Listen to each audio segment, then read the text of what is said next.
Amira, Amira, Amira, Amira,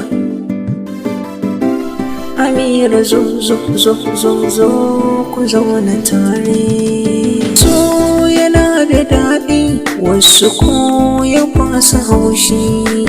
Na gano Amira da ƴan kare suna nishaɗi.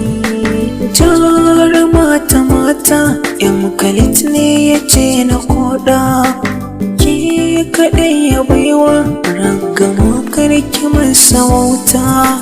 Dan yana buƙatan so da ke ne a ce kuzanta.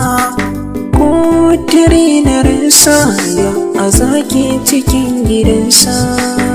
Ni zaman amana Amira ba batun rabewa. Yan kalit ka gane lamari in a ce na aure.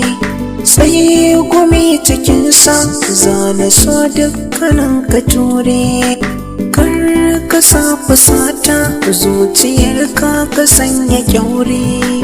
Alƙawar ka ɗauka kulawanta za ka jure. Hasadan magauta kan ku ba za ta yau zama ba. Zan kira Amira ko in sanya Maryamu suna. Lakabinki ne babu ware iya sanina. Kalit ya ce mun ko in ce baba wa shi ma. Rayuwa yake so ku yi zama ne zaman amana. Alƙawar ki ɗauka duk wuya ba za ki kau ba.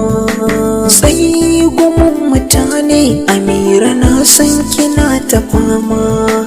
Haƙuri ki ɗauka kar da ciwo na rai ya fama.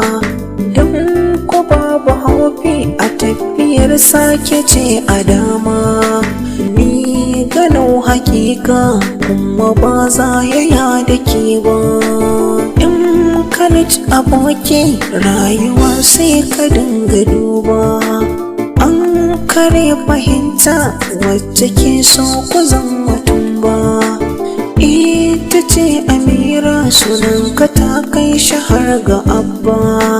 Kasuwanta ta karkare kai ne ka zama riba. Kasafi tsakanin ku za ku yau ba za ta ƙi ba. Tun da dai da sanka zuciya ba za ta yarba. So kamar mafarki ya kama ƴan kalit aboki. Ni na tausaya mai taimako na miki baiti. Dan ki gane ransa ke kaɗai ne kike ta saiti. Ni adam mazika zan takaita anan na huta.